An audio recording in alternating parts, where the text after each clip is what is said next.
Hi everyone, welcome to our group's presentation. Let me start by asking you guys an interesting question. What is the net value of Earth? Have you ever think about the question?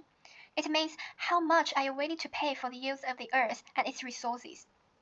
We can easily price a bottle of water, a car, but when it comes to the cost of pollution and climate change, it seems like there aren't enough conversations happening about how we should charge the Earth, who utilize our most precious resource. So, it's time to change. We need to take our responsibilities for our actions. Therefore, our topic today is carbon pricing.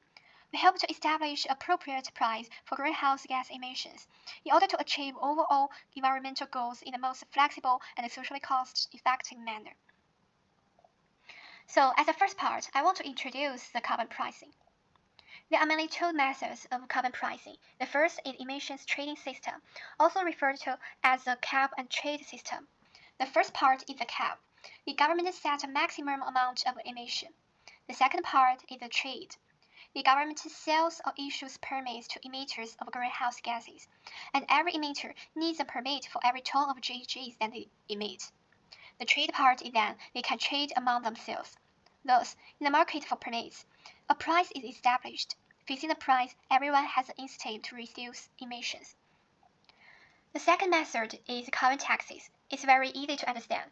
The government tax on the emissions of carbon. Both methods have the same goal, that is, set a price for carbon emissions, put a cost on an externality.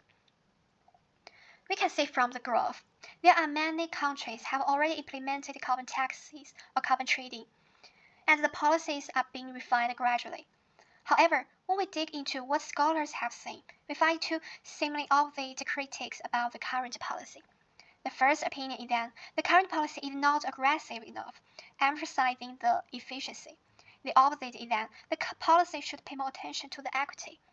So, in the following part, our teammates will discuss these two different critiques and trying to make a trade-off between them. Now we move to part two, efficiency. The first is that policies are not aggressive enough. The EU's emission trading scheme, one of the most comprehensive, excludes buildings and transports. Allowances are just given to airlines and heavy industry in the name of competitiveness. But in 2023, to extend the coverage of ETS, Fit for 55 establishes a new and separate emission trading system for direct emissions from buildings, road transport, and other sectors. Given the impact of the energy crisis, the new emissions trading system will come into effect in 2027. Prices are relatively high in Europe, reaching a record €100 per ton of carbon dioxide equivalent by February 2023, but too low elsewhere.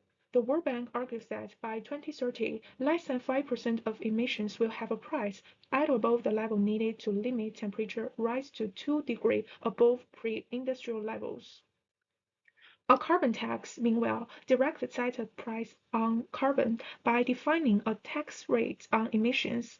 Marian examined the top-up tax on ETS in Britain and estimated that the tax led to 20 to 26% reduction in emissions from the energy sector, providing an insight into the effect of this higher carbon price.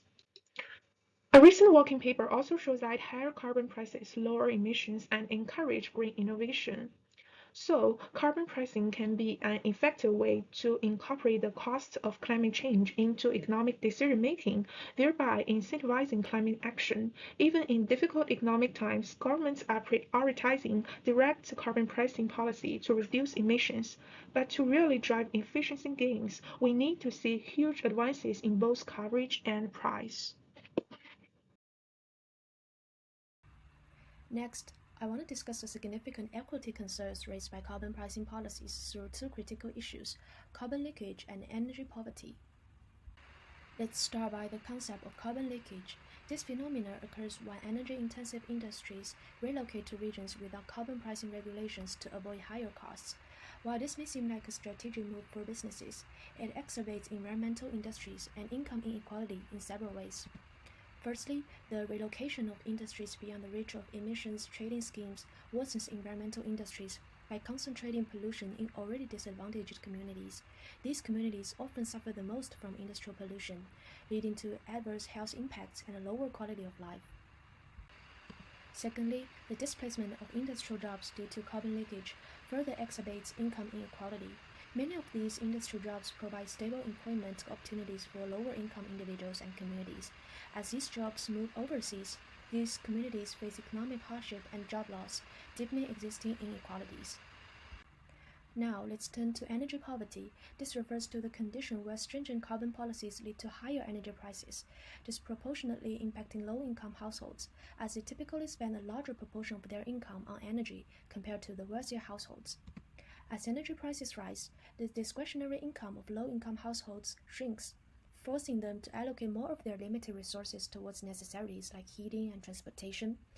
This reduction of discretionary income further exacerbates poverty and inequality, trapping vulnerable communities in a circle of economic hardship. Moreover, the ripple effects of energy poverty extend beyond individual households. The direct decrease in households and firms' consumption and investment expenditure due to higher energy prices leads to lower overall output and exerts downward pressure on employment and wages. At the same time, interest rate increase as monetary policies leans against the inflationary pressures coming from higher energy prices, further exacerbating these effects.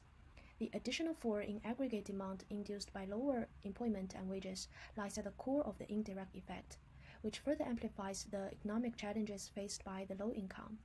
In conclusion, it turns out that the cost of carbon prices falls too heavily on the poor rather than the polluters.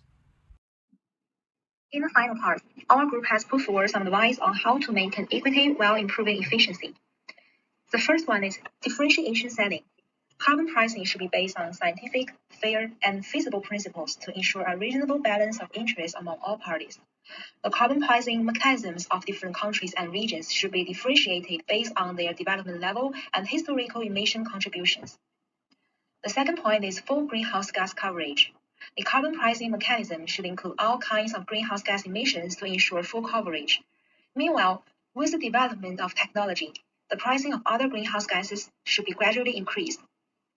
The third one is stability and sustainability. The carbon pricing mechanism should have stability and sustainability to avoid significant impacts on the economy and society caused by price fluctuations. At the same time, the continuous improvement of emission reduction effects should be incentivized by gradually increasing carbon prices. Actually, more than 10 years ago, some people advocated defining emission rights to provinces and cities, or even specific power plants. Today, they still believe that emission rights should be defined directly and equally to every resident. Under this system, enterprises do not directly have emission rights, and the emission space required from production activities need to be purchased from individuals. In response to the potential increase in the burden on enterprises, the principle of tax neutrality can be followed, and a certain amount of other tax burdens such as income tax can be correspondingly reduced to maintain the total tax burden of the enterprise at a reasonable level. Of course, under the new tax rate arrangement, some enterprises will have high efficiency while others will be restricted, and emission reduction will be achieved through the process of survival of the fittest. It is expected that other policy effects will also be generated, such as the willingness of local governments to attract more mobile populations to obtain emission space, which may promote the urbanization of mobile populations and mobilize the whole society to jointly promote carbon reduction. Members of society have fair defined carbon emission rights, and middle and low-income groups can obtain incomes through equivalent exchange. Currently, it is capable to provide personal carbon account tools to record an individual's carbon footprint. For example, during the COVID-19 prevention and controlling process, China has created a tool for directly recording the movement trace of each individual. It can be seen that we have the corresponding data collection and processing capabilities. Finally, we sincerely hope that we can achieve a balance of efficiency and fairness in carbon pricing and carbon reduction, and live a more energy efficient and environmentally friendly future. That's all. Thank you.